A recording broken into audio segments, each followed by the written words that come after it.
Siguiente manera: bienaventurado aquel cuya transgresión ha sido perdonada y cubierto su pecado.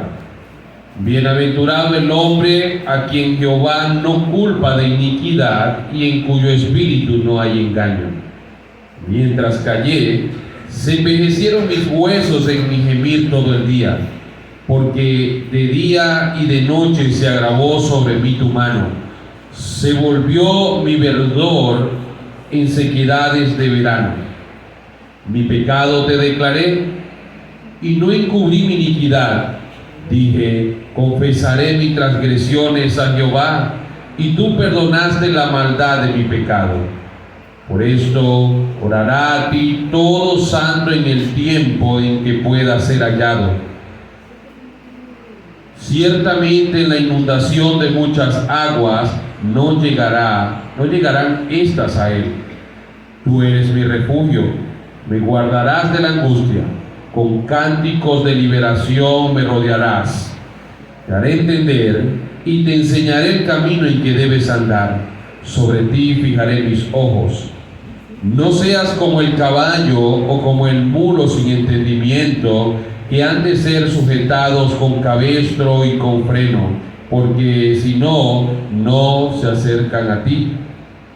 Muchos dolores habrá para el impío, mas al que espera en Jehová le rodea la misericordia. Alegraos en Jehová y gozaos justos, y cantad con júbilo todos vosotros los rectos de corazón. Vamos a orar. Padre, gracias. Gracias porque tú eres muy bueno, mi Dios, y nos das la dicha de poder estar frente a tu palabra y escuchar tu palabra. Tú conoces perfectamente a tu iglesia, Señor, y en esta mañana estoy acá frente a ella, Señor, para comunicar tu palabra. Solamente te pido que me ayudes, me des la sabiduría para poder comunicar este evangelio a ellos. Señor, tú eres el Dios de la creación. Por favor, mi Dios amado, permite que yo pueda ser conducto, mi Dios, por donde va a transitar tu palabra, y permite que los corazones de cada uno de mis hermanos puedan ser edificados. Señor, si hay alguien acá, Señor amado, que no conoce el evangelio, permite que esta predicación pueda llegar a su corazón y pueda iluminarlo para salvación, que él entienda su necesidad de ese gran Dios. Tú eres el Señor, a ti sea la gloria por los siglos de los siglos. Amén y amén. ¿Puede sentarse?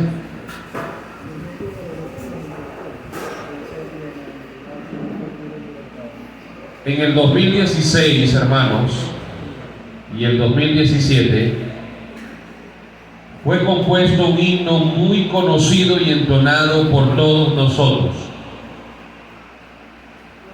Ese himno es conocido como Su gracia es mayor. Yo creo que muchas veces lo hemos cantado acá. Es un himno muy inspirador porque nos recuerda la magnitud de nuestro pecado, pero al mismo tiempo nos permite ver la gracia y la misericordia de Dios.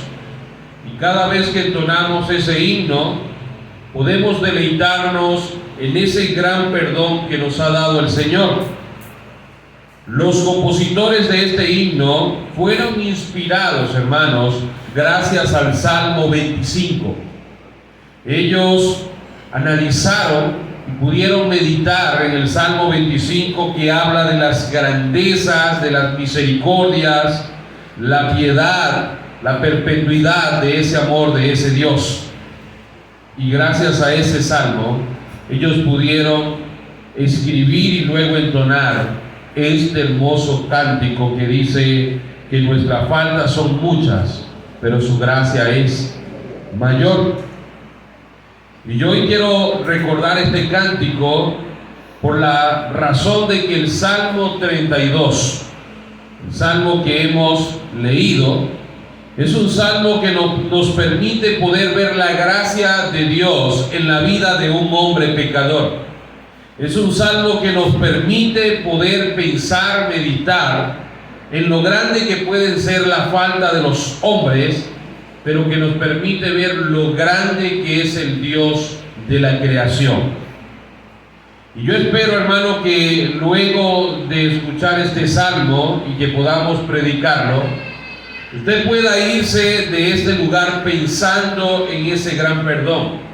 Si todavía hay una culpabilidad, algo que lo está señalando, que al finalizar este salmo usted pueda salir pensando y refugiándose en la gracia del perdón de ese hermoso Dios.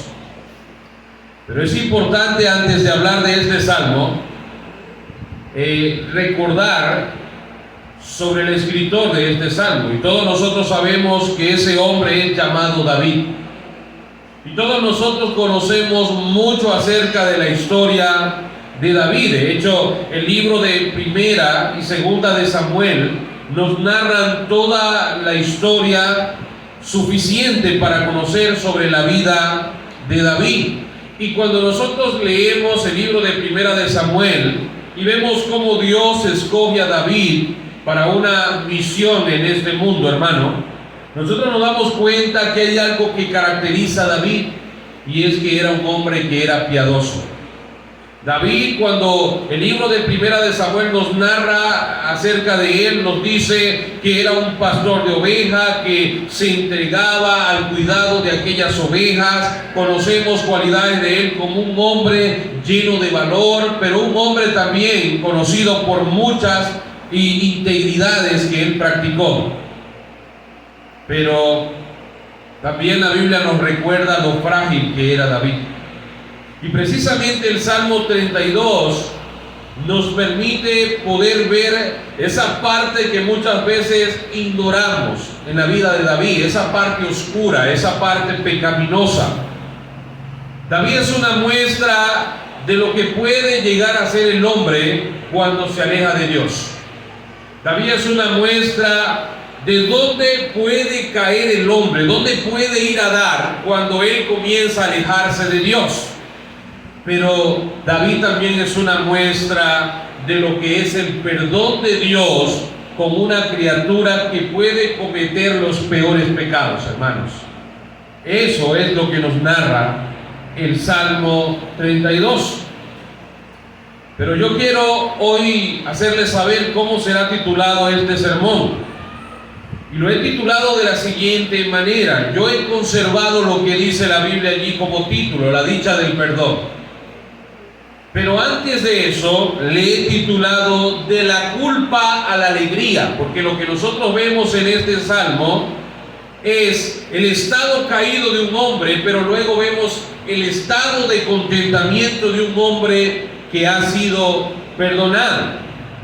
Y he dividido este salmo en 4 encabezados, hermanos, para aquellos que están tomando nota. Y el primer encabezado es en el verso 1 y el verso 2. Y lo he titulado La bienaventuranza del perdón. Luego vamos a ir al verso 3 y al verso 4 para ver nuestro segundo encabezado. Y lo he titulado La agonía del pecado oculto. La agonía del pecado oculto. Y por tercer punto, hermano, en el verso 5 al verso 7 lo he titulado La dicha de confesar el pecado. Y un último encabezado para culminar será una instrucción que produce gozo luego del perdón.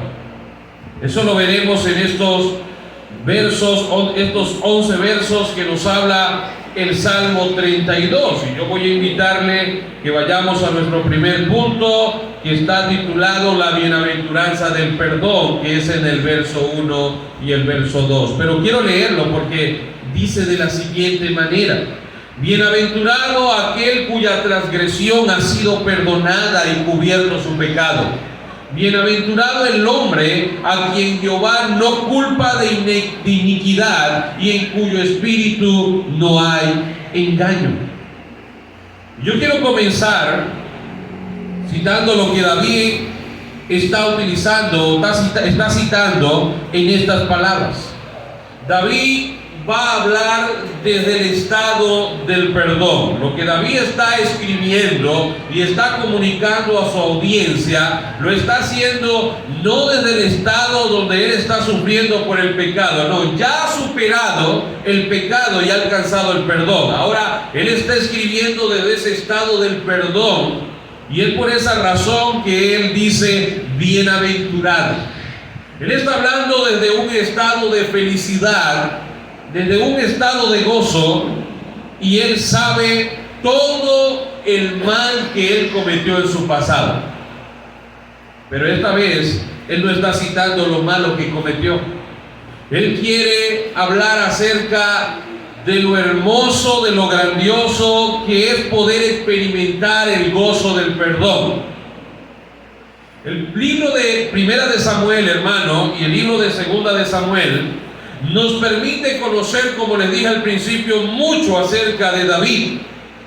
Y cuando nosotros leemos todo el libro de Primera de Samuel y el libro de Segunda de Samuel, lo que vamos a encontrar acerca de David, ese hombre, ese gran rey que venció a Goliat, es el mismo hombre que llevó a cabo un adulterio. El hombre que estaba sentado en el trono, a quien Dios había entregado el trono, a quien había vencido muchos enemigos, a quien Dios había puesto para gobernar sobre su pueblo, ese mismo hombre fue el hombre que cometió un adulterio.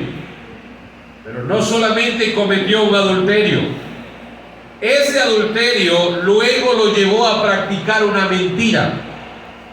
Pero no solo practicó una mentira, esa mentira lo llevó a cometer un crimen cuando mató a Urías.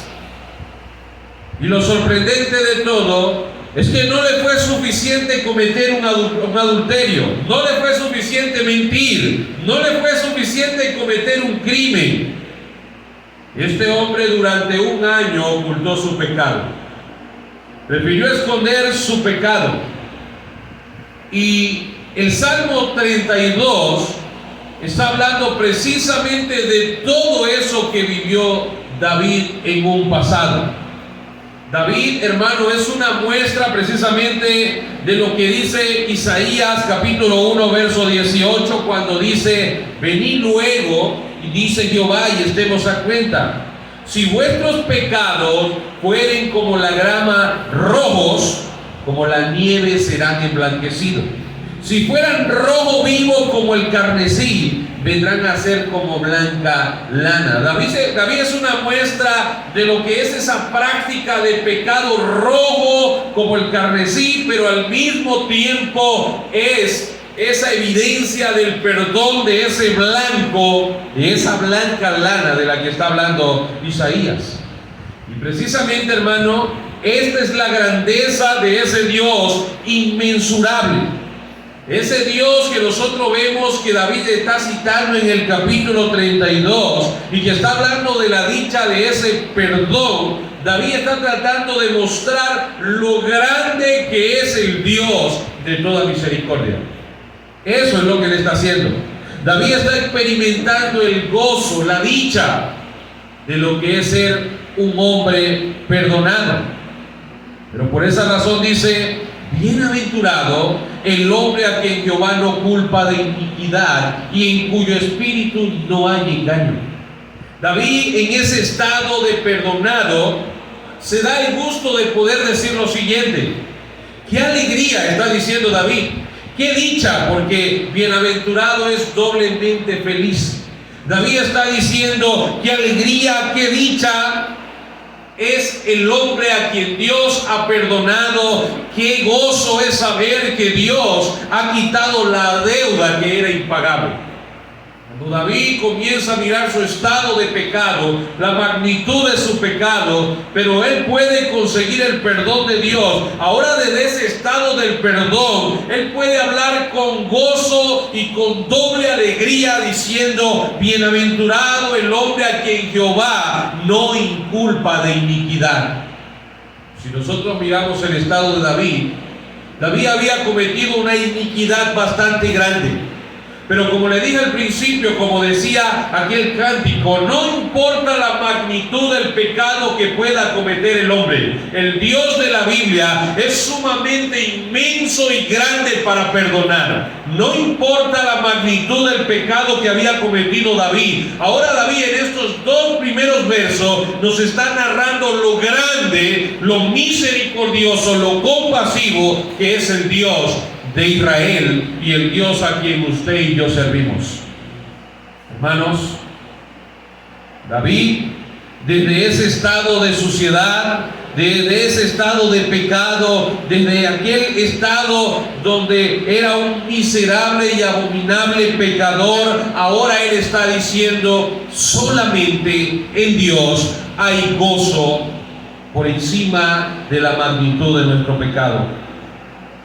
Lo que David está diciendo, hermano, es: soy dichoso de ser portador del perdón de ese Dios eterno que nos salvará eternamente.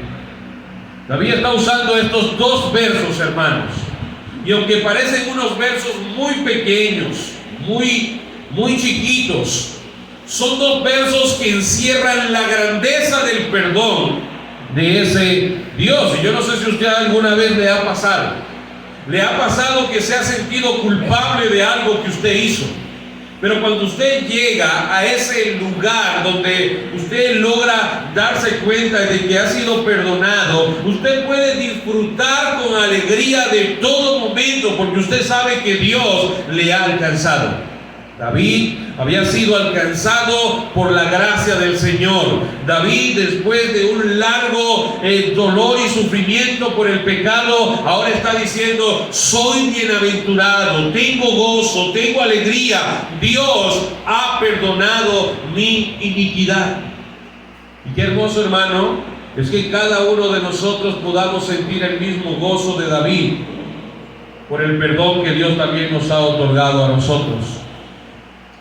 Precisamente, hermano, eso le aconteció al salmista.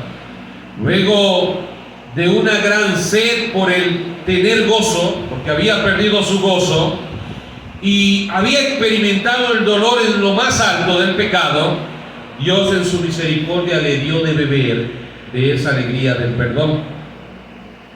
Pero es importante, hermano, que sepamos, antes de David decir lo que está diciendo, poder ver el estado en el que se encontraba David, porque nosotros podemos decir: bueno, realmente sí, tenía un dolor, y puede ser un dolor leve.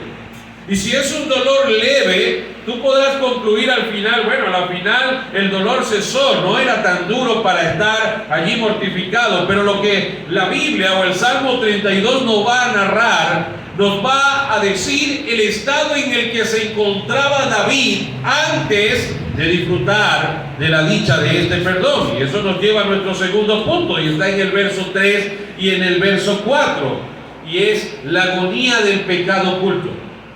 Yo les decía hace un momento que David había ocultado su pecado. Yo les decía que David, cuando cometió aquel adulterio, aquel crimen, aquella mentira, aquella parte oscura de la historia de David, David se refugió, fue en esconder el mal que había hecho. Y es precisamente, hermano, lo que el verso 1 y el verso 2 nos está diciendo, es luego de ese momento oscuro. Pero vamos a ver cómo fue esa agonía mientras David ocultaba el pecado. Y vea cómo David dice en el verso 3 y en el verso 4. Él habla desde la agonía. Él está diciendo: mientras callé, se envejecieron mis huesos en mi gemir todo el día. Vea lo que había producido el pecado oculto de David. David está diciendo: mientras no hablé, mientras me callé aquello que hice, mis huesos comenzaron a envejecer en mi gemir todo el día. David está diciendo: el ocultar el pecado, realmente lo único que trajo sobre mi vida fue dolor y gemir. Y esto es una clara muestra, hermano, de que todo pecado que se comete en lo oculto y todo pecado que no es declarado a Dios tiene un efecto sobre la vida. David es la evidencia de ese efecto. Él está diciendo: porque de día y de noche se agravó sobre sobre mí tu mano, se volvió mi verdor en sequedades de verano. Vean lo que está diciendo. David está diciendo el peso de ese silencio, el peso de no comunicar aquello que había hecho, estaba consumiéndome. Eso hace el pecado. El pecado consume, el pecado destruye, el pecado te roba la paz, el pecado te roba el tener esa comunión con ese Dios. David podía estar en el trono, David pudo estar en el reinado, él pudo estar en lo alto de la cúspide, pero al final lo que está diciendo David, por encima de todo eso, mi alma estaba seca. Eso hace el pecado. El pecado seca el alma del pecador. El pecado destruye el gozo del pecador. David es la evidencia. David narra el peso de ese silencio.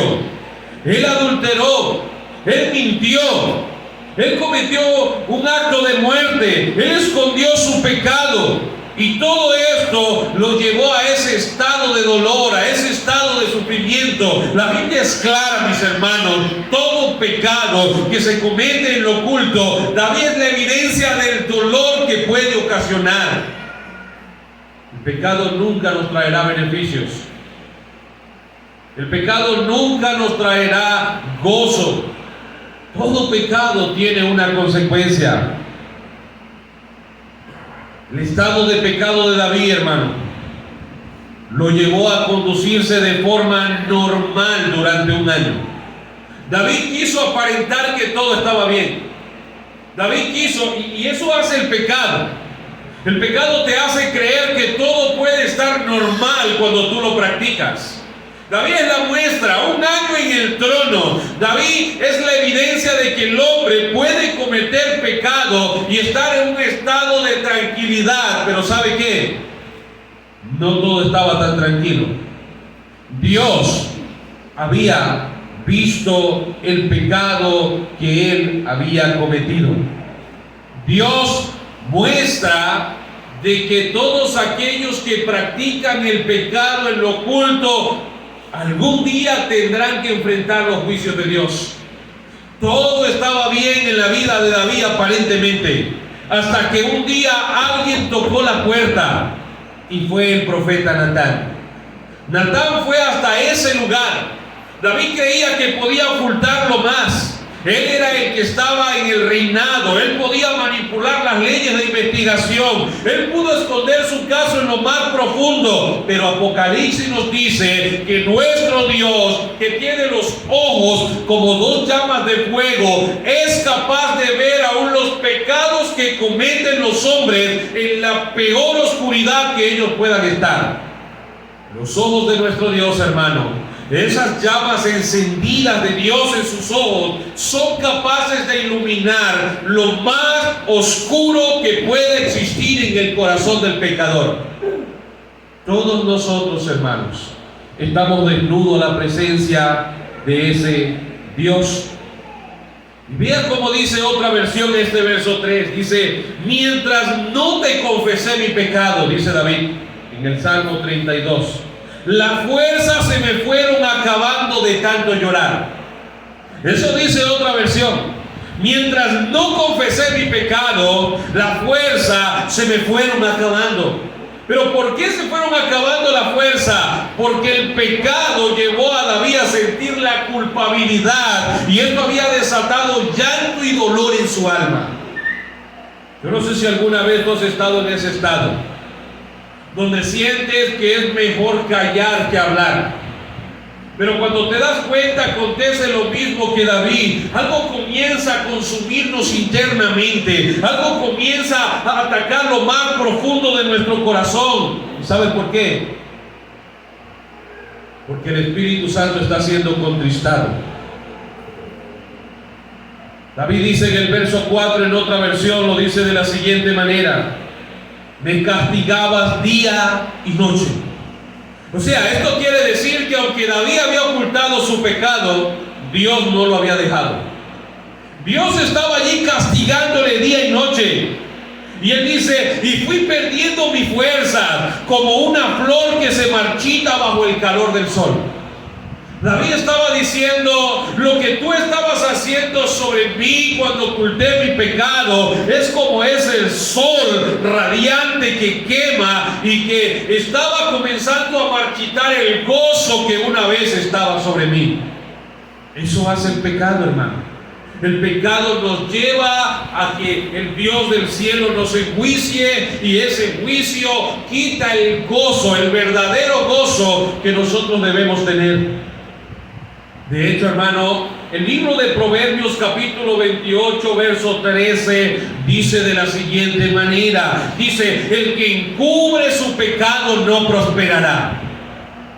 Vea lo que está diciendo este proverbio, el proverbio 28:13. El que encubre su pecado no prosperará. David tenía un año en el reinado cuando cometió el pecado, duró un año en el reinado, pero todo estaba paralizado. Él pudo haber obtenido algunas victorias, él pudo haber enfrentado a algunos enemigos, pero ¿sabe qué? Eso no producía el gozo. Su alma estaba secándose como consecuencia de aquel pecado que no había declarado. Y eso nos muestra la agonía de un pecado no confesado. David decidió callar. La agonía comenzó a comer su alma. La agonía del pecado comenzó a consumirlo. Es importante resaltar lo siguiente, hermano, que el pecado trae mucho dolor. No puedes creer que puedes estar en una práctica de pecado y tener contentamiento. No puedes pretender que practicar el pecado te permitirá estar tranquilo. No, si tú eres un escogido de Dios como David, tendrás que enfrentar aquel calor que comenzará a marchitar tu alma y comenzará a quitar el gozo de la salvación que Dios nos ha otorgado. El pecado no es juego. El pecado, a la luz de toda la historia, ha traído mucho sufrimiento. El Salmo 51, desde el verso 16 al verso 17, resalta que Dios no busca sacrificios ni ofrendas eternas. ¿Y sabe qué? ¿Por qué lo digo? Porque hay momentos donde hemos pecado, pero queremos adornar el pecado que hemos cometido haciendo una labor, haciendo alguna obra para tratar de mancillar aquello que hemos hecho. Hermanos, no importa lo que hagas de forma exterior, no importa lo que intentes hacer de forma exterior, si lo interno de tu corazón está manchado con el pecado y no has declarado tu pecado a la presencia de Dios, comenzará tu alma a marchitarse, aunque intentes eternamente adornar tu apariencia. Tu corazón comenzará a ser consumido. Comenzarás a sentir el peso del juicio de Dios.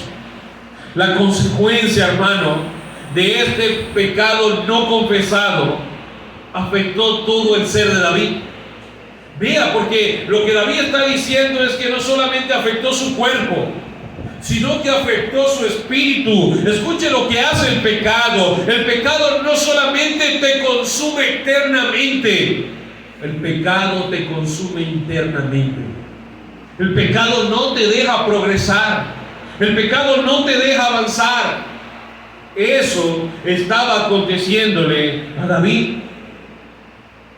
Hermanos, capítulo 32 de Números, verso 23.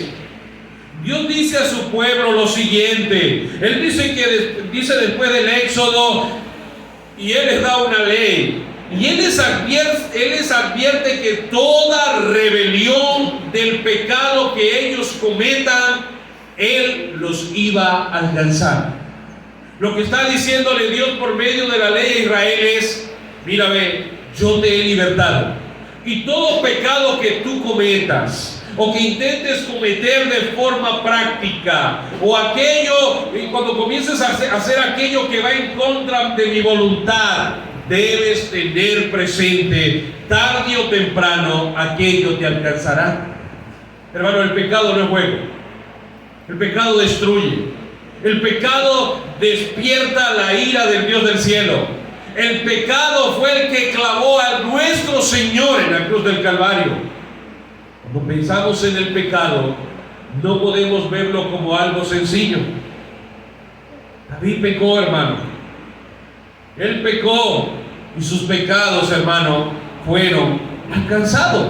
Yo quiero que usted por un momento vaya al libro de 2 de Samuel y usted va a poder ver que el pecado trae consecuencias, pero también vamos a ver la misericordia de Dios. El capítulo 12, desde el verso 1 en adelante, yo quiero que usted vea en el momento cuando David peca lo que acontece. Dice el verso 1 en adelante, dice: el Señor envió al profeta Natán a ver a David. Vea, todo estaba en silencio. David estaba en el trono. David mató, David cometió adulterio, David mató, David mintió, David ocultó su pecado, pero de repente dice que el Señor envió al profeta Natán a ver a David. Cuando Natán se presentó ante él, le dijo, vea lo que le dijo: en la ciudad habían dos hombres, uno era rico y el otro era pobre. El rico tenía gran cantidad de ovejas y vacas, pero el pobre no tenía más que una ovejita que había comprado. Y él mismo la crió, dice.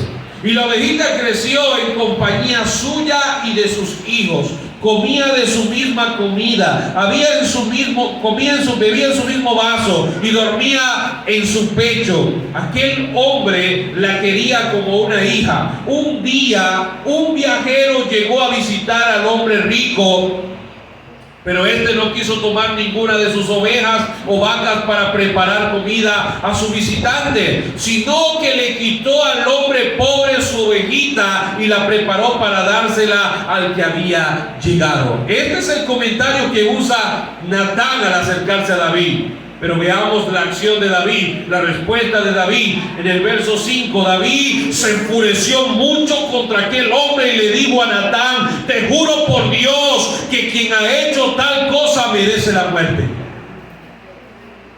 Vea, y eso es un acto de justicia lo que está diciendo David.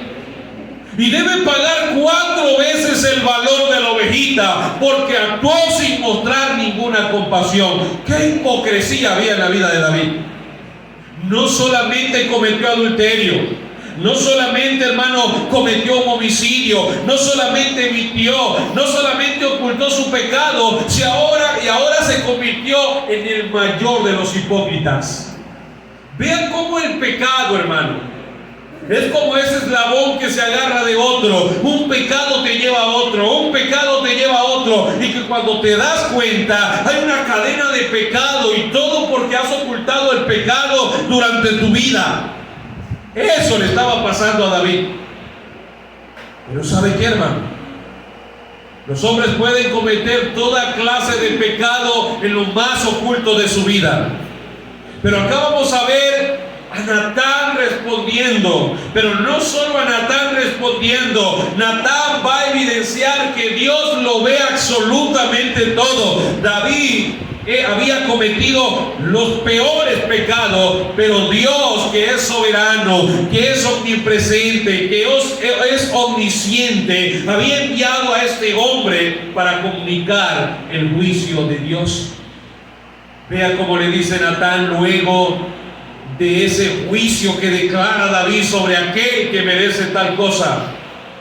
Natán le dice: tú eres ese hombre, tú eres ese hombre. Y esto es lo que ha declarado el Señor, el Dios de Israel: yo te escogí como rey de Israel. Vea, Dios nunca descarta a David. Dios reconoce que escogió a David. Y vea cómo le dice: y te libré del poder de Saúl. Yo te guardé, yo te llevé hasta donde estás, te di el palacio y las mujeres de tu Señor, y aún el reino de Israel y Judá. Por si esto fuera poco, te había añadido muchas cosas más. Natán le dice de parte de Dios: ¿por qué despreciaste mi palabra e hiciste lo que no me agrada? Has asesinado a Urías, el hitita, usando a los amonitas para matarlo, y te has apoderado de su mujer, puesto que has menospreciado al apoderarte de la esposa de Urías el hitita para hacerla tu mujer, jamás se apartará de tu casa la violencia. Vean lo que había ocasionado el pecado. El reinado estaba bien, Dios estaba gobernando en el reinado de David, todo estaba tranquilo, Dios estaba entregándole victoria, anda y enfrenta, y Dios entregaba, Dios estaba con David, hasta el momento que David decidió ir en contra de lo que Dios demandó. Ahora, dicho pecado comenzó a desatar la violencia que no existía en el reinado. Hermanos, ningún pecado trae paz a tu alrededor. Ningún pecado trae beneficios a tu alrededor. La evidencia es lo que vemos en el libro de Josué. Aquel hombre que tomó aquel pecado, aquel lingote, y lo escondió.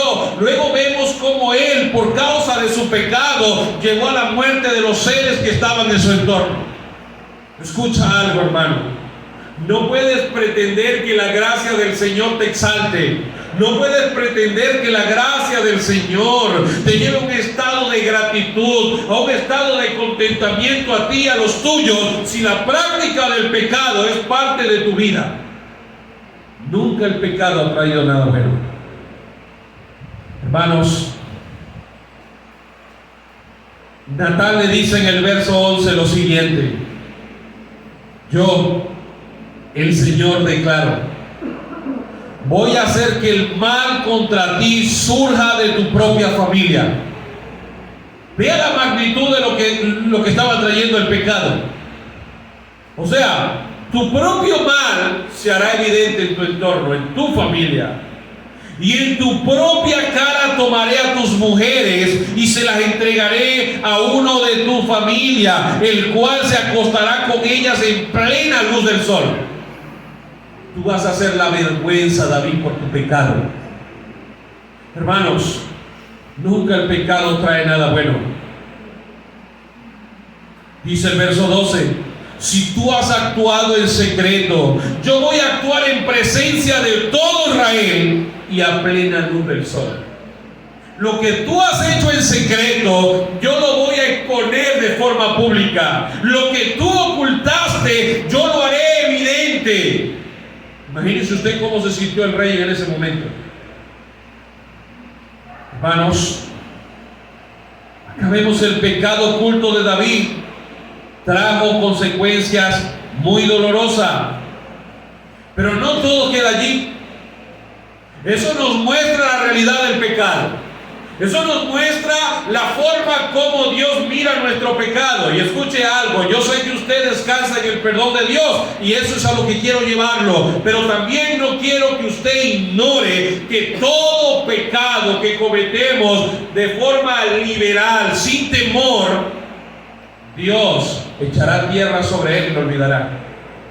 Todo pecado nos alcanzará. La gracia del Señor te ha alcanzado para que vivas bajo la gracia, no para que vivas de forma liberal en el pecado. Pero ante este acontecimiento, ahora vamos a ver a dónde llevó esto a David. Y esto nos lleva a nuestro tercer encabezado, que he titulado La dicha de confesar el pecado. Hermanos, qué triste y lamentable que Dios tuvo que levantar a Natán y a un juicio para que David confesara su pecado. Qué hermoso fuese sido que David, en aquel momento cuando pecó, fuese ido a la presencia del Señor, fuese llamado al profeta y le fuese dicho: oye, Natán, yo he pecado contra el Dios del cielo, pero estoy arrepentido. Pero qué lamentable que Dios tenga que exponer su pecado, arrinconarlo por su pecado, para que él pueda hablar aquello que lo estaba llevando a una agonía. Hermanos, no podemos jugar con el Señor. No podemos pretender que Dios no nos está mirando.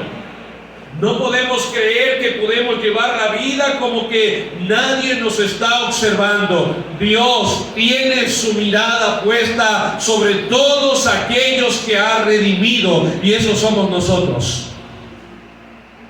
Por eso el verso 5, hermano, David, al sentirse arrinconado, al declararle su pecado a Natán, David hace la siguiente declaración. David no contradice lo que Natán está diciendo. Él, en pocas palabras, dice: bueno, estoy contra la pared, tengo que reconocer, esta es la realidad. ¿Y cuál es la realidad? Verso 5: mi pecado te declaré. Sí, lo que está diciendo David es: sí, Natán, ese hombre soy yo. Yo cometí el adulterio, yo maté a ese hombre, yo mentí, yo oculté el pecado. Sí, soy ese. Eso es lo que está diciendo David.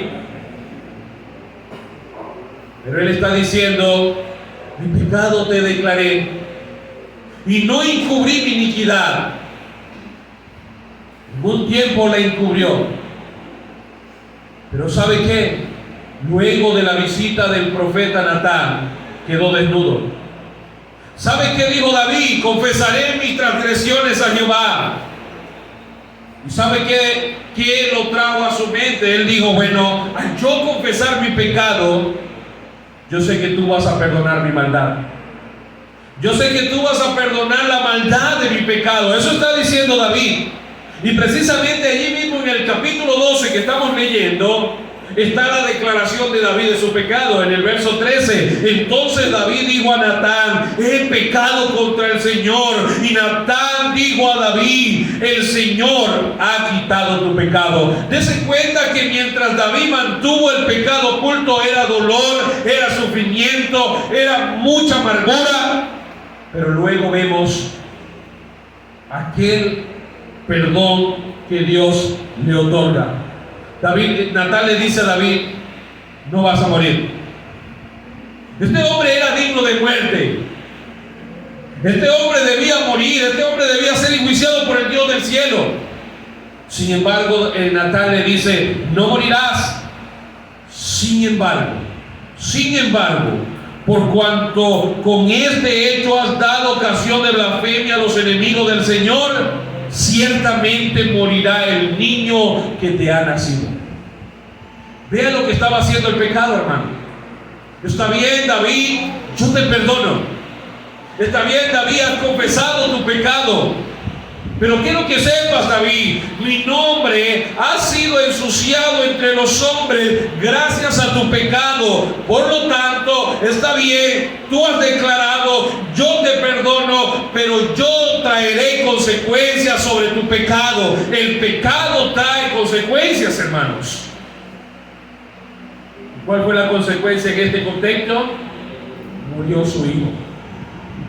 Cuando tú lees el contexto de todo lo que estaba experimentando David en el pecado con la vida de su hijo, te darás cuenta que David ayunó, David lloraba, David se revolcaba del dolor. ¿Sabe algo, hermano? Eso lo produce el pecado. Las palabras del profeta Natán fueron: Jehová ha remitido tu pecado, Jehová te ha perdonado. Luego de confesar su pecado, David experimentó el perdón. David no alcanzó la gracia del Señor. Pudo, hermano, morir su hijo, sí, pero pudo gozar del perdón. Dios no fuese matado a él, pero Dios le otorgó el perdón. Esta es una muestra, hermano, de nuestro gran Dios. Un Dios que perdona nuestra iniquidad, un Dios que demanda que volteemos a Él y podamos refugiarnos en su misericordia. Pero esta es la evidencia, hermano, de que mañana puede ser tarde para confesar nuestros pecados. Esta es la evidencia de que todo aquello que muchas veces el hombre oculta está en la mesa del Dios del cielo. Y que haríamos bien en confesar todo aquello que practicamos antes que despertemos la ira del Dios que aborrece el pecado. Sería mejor hoy ir a su gracia, sería mejor ir a sus brazos, sería mejor hoy poder decirle: Señor, yo te declaro mi pecado, quiero tu perdón. Esperar que Él despierte la ira feroz sobre cada uno de nosotros. Él es grande en perdonar, hermanos. Él es compasivo, Él es misericordioso. No podemos, hermano, pretender exaltar a Dios, pero al mismo tiempo practicar la mentira. Necesitamos, como David, buscar la misericordia, buscar el perdón, apartarnos de la mentira. En estos versos, hermanos, vemos el perdón que Dios había otorgado. Hermanos, nunca el ocultar el pecado traerá bendición. Quiero repetirte eso, hermano. Nunca el ocultar el pecado traerá bendición.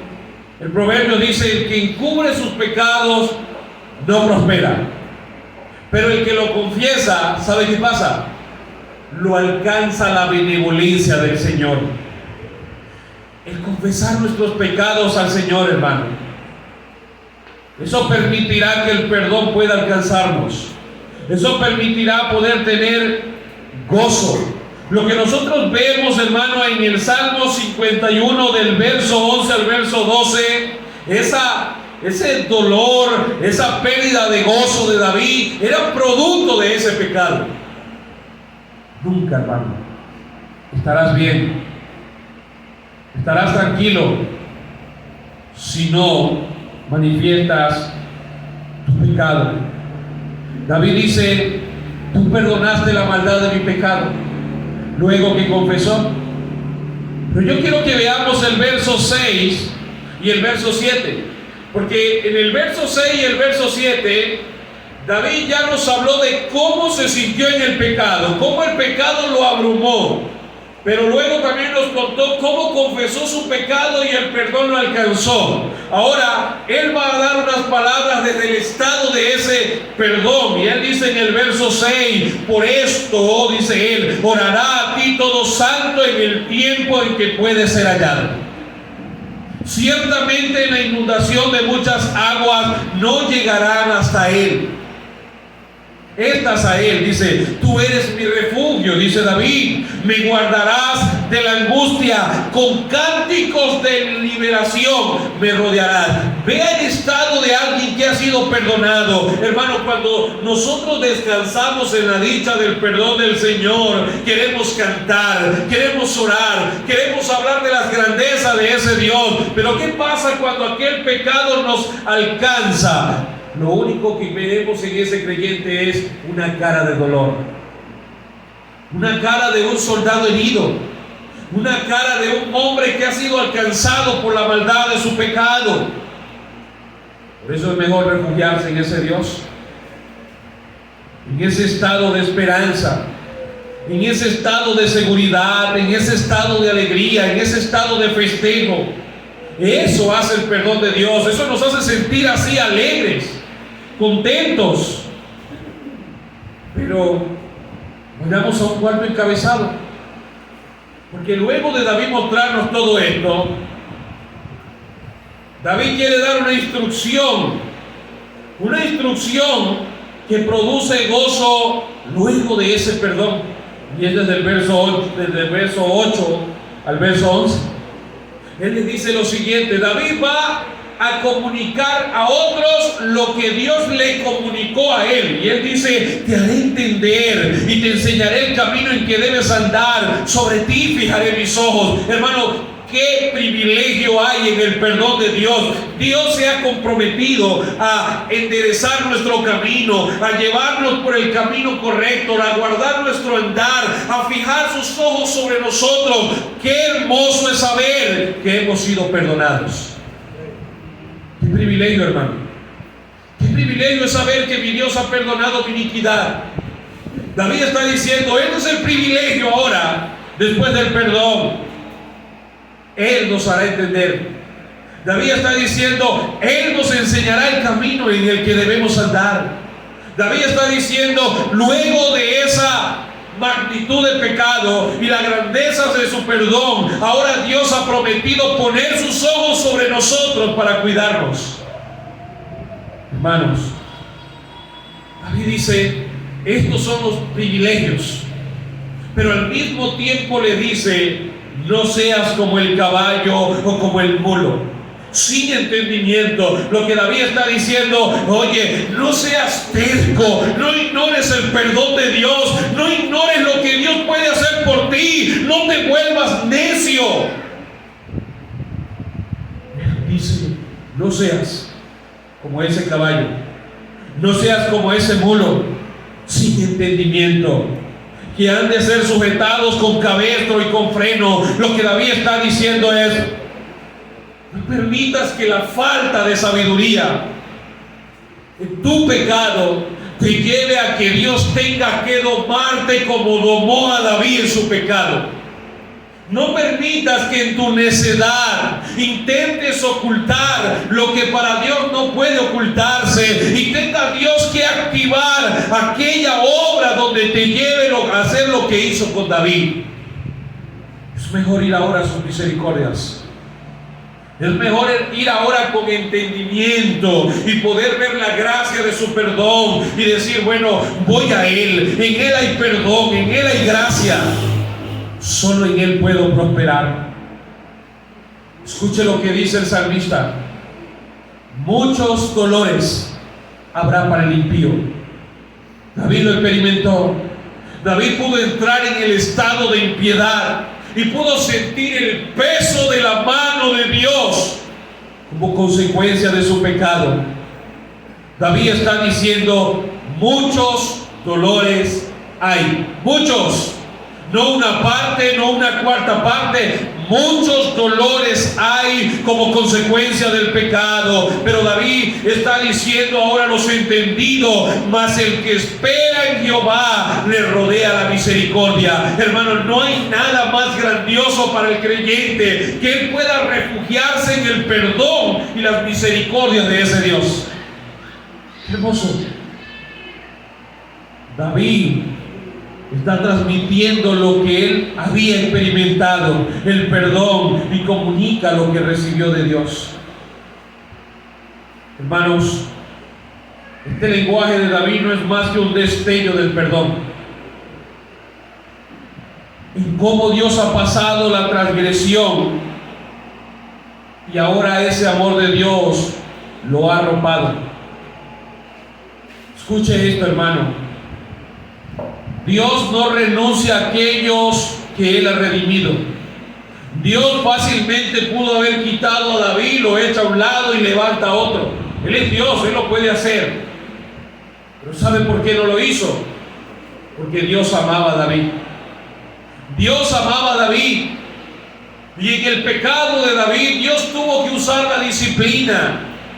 Hermano, no permitas que la disciplina de Dios te alcance por la necedad de nuestro corazón. No lo permitamos. Seamos sabios. Vayamos a Él. Busquemos el perdón. No seas como el caballo. No seas como la mula. No, hermano, no es necesario llegar allí. Bien, hermanos, que una vez que hayamos ido a la presencia del Señor, una vez que hayamos confesado nuestro pecado, nosotros podamos estar como está el verso 11. Como David se encontraba en este verso. David dice: alegraos en Jehová, gozaos y gozaos justos. Vea, el pecado ya no estaba. Ahora lo que había en David era una alegría. Ahora lo que había era un gozo. Ahora lo que había era la dicha de poder llamarse justo a sí mismo gracias al perdón de Dios. David dice: el gozo nos lleva a cantar con júbilos. David dice: todos los rectos de corazón canten con júbilo, canten con alegría. Vean lo que produce el perdón de Dios: gozo, alegría. Pero ¿sabe qué? Debemos confesar nuestros pecados a ese Dios compasivo, que es grande en misericordia, hermano. No permitamos que el pecado nos consuma. No permitamos, hermano, que nos aleje de Dios ese pecado. No, vayamos a Él. Ahora, hermano, para concluir, después de entender este salmo, esto debe llevarnos a ver lo que es el estado del pecado. Esto debe llevar a nosotros a reflexionar sobre la necesidad del perdón y no quedarnos allí. Esto, hermano, debe despertar las alarmas en nuestro corazón cuando hay pecado en nuestras vidas y entender que tarde o temprano Dios sacará a la luz aquello que intentamos ocultar. Hermano, el libro de Juan, capítulo 1, verso 8 y verso 9, dice: si decimos que no pecamos, primera de Juan, nos engañamos a nosotros mismos y la verdad no está en nosotros.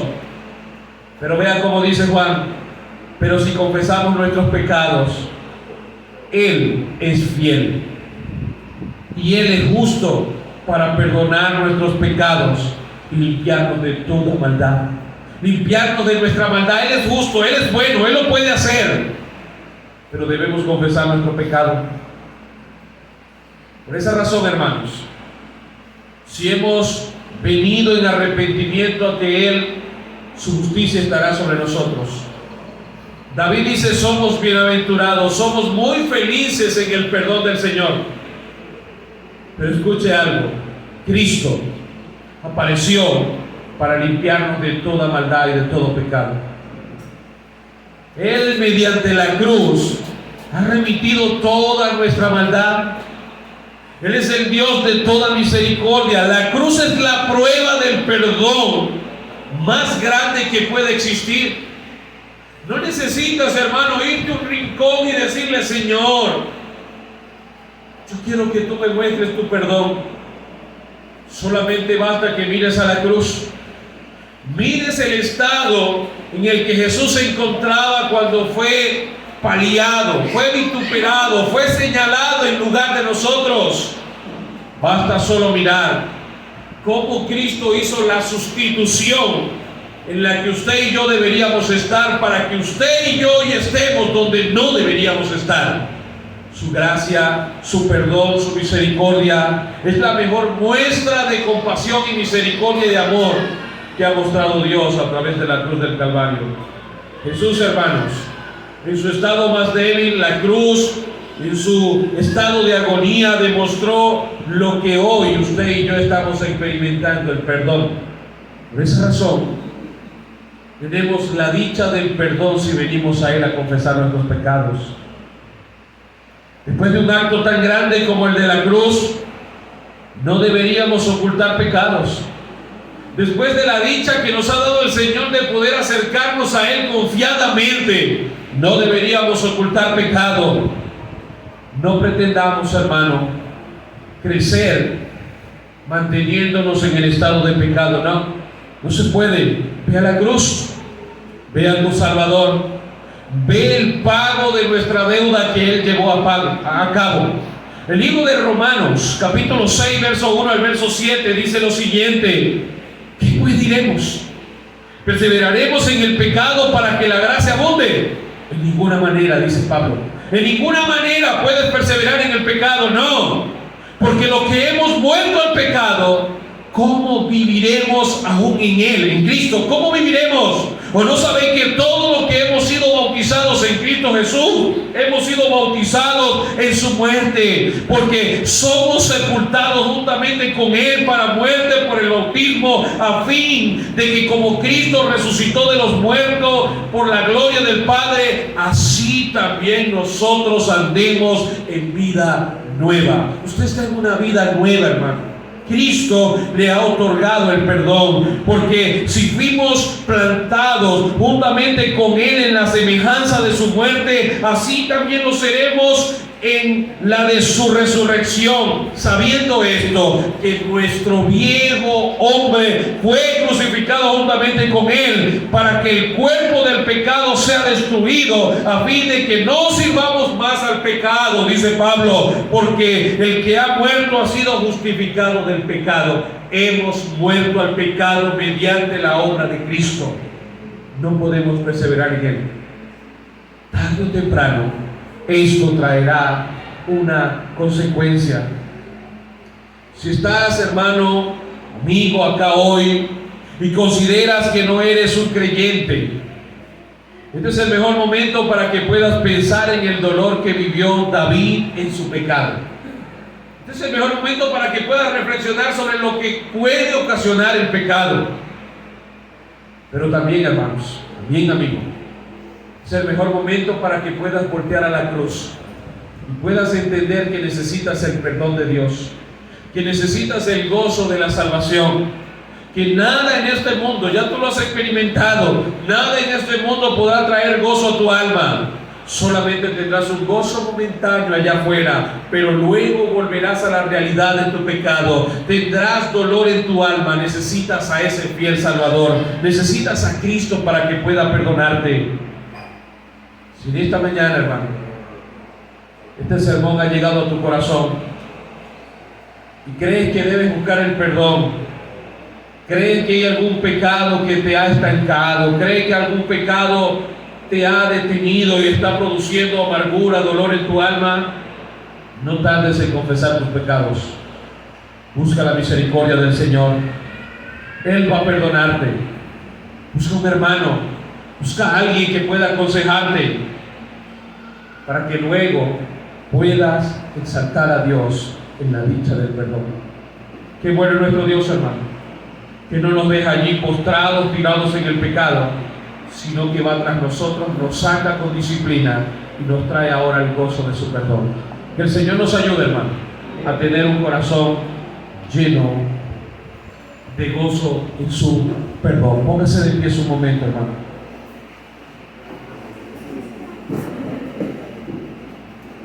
Oremos al Señor.